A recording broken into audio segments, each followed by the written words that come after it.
मैं धर्मेंद्र कुमावत राजस्थान से बिलोंग करता हूँ। कर्नाटका में मैंने स्टडी की है और फैमिली वहीं पे है। तो फाइन आर्ट में मैंने 2014 में गोल्ड मेडल यूनिवर्सिटी रैंक के साथ में ये आर्ट वर्क को मैं लेके बाहर निकला हूँ और आज मैं यहाँ पे त्रिवेदी को प्राइवेट लिमिटेड के साथ में कार्यरत हूँ एज ए स्कल्पटर आर्टिस्ट। और साथ ही gold grain company Hyderabad, cartoon network, काफ़ी कंपनी से जुड़ा हुआ हूँ और ये कह सकते हैं कि स्टोरी बोर्ड आर्टिस्ट भी हूँ स्केचिंग में। और अभी जो मैंने शो रखा है वो एक कॉन्सेप्ट बेस्ड है जो वुमेन एम्पावरमेंट और एक आर्किटेक्चरल बेस्ड है, जिसमें मैं अपनी सोशल जो एक्यूज्ड आज के टाइम पे जो वेस्टर्न और मिडल फैमिली के बीच का जो गैप है उसको मैं शो कर रहा हूँ। और टोटल मैंने यहाँ पे 30 पेंटिंग्स शो की है जो हर एक में कॉन्सेप्ट के अकॉर्डिंग अलग अलग सब्जेक्ट मैंने रखे हैं। साथ ही कुछ कल्चरल पार्ट भी हैं और आर्किटेक्चर भी है। और मेरा मोटिव यही है कि मैं एक अभी साथ में मैंने इसी को लेते हुए लाइंस पे पीएचडी की है, रेखा पे, जो मुझे लगा कि आज तक जितने भी पीएचडी कॉन्सेप्ट हैं उनमें लाइंस कहीं नहीं आई, बल्कि लाइंस पे एवरीथिंग यानी सब कुछ टिका हुआ है। लाइंस से सब कुछ स्टार्ट है। तो मैंने आर्किटेक्चरल और सिविल इवन ज्योमेट्रिकल फॉर्म को लेके फाइन आर्ट को मैंने इंटीग्रेट किया है लाइन से, और उसके ऊपर मैंने पीएचडी की है राजस्थान जेजेटी विश्वविद्यालय राजस्थान से, जो अभी फ़िलहाल कंप्लीट हुई है। और आगे मैं एज आ प्रोफेसर काम करना चाहूँगा किसी यूनिवर्सिटी के साथ में। बस मेरा यही प्रयास रहता है और समाज या सोसाइटी को मेरा जितना हो सकेगा मेरा योगदान दूँगा। और जो शो मैंने रखा है उसका जो टाइमिंग और डेट रहेगा, जो आज इनॉग्रेशन है और एवरी डे यानी आज से संडे तक 26 to 4 o'clock to 8 o'clock till Sunday ये शो कंटिन्यू रहेगा 31st तक। सो मैं सभी से आग्रह करता हूँ कि प्लीज़ आइए और अपनी क्रिएटिविटी और एब्स्ट्रैक्शंस को समझिए। इम्प्रेशनिज्म आर्ट जो मैंने बनाया है उसको आप देखिए और इसका आनंद लीजिए।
પવિત્ર કરી છે.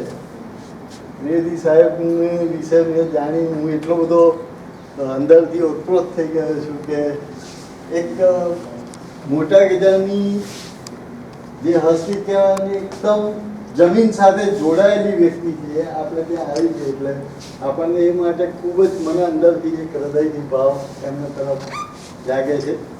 ત્રિવેદી સાહેબનો પરિચય આપું તો માર્બલ ત્રિવેદી જે પ્રખ્યાત છે, જાણીતી છે,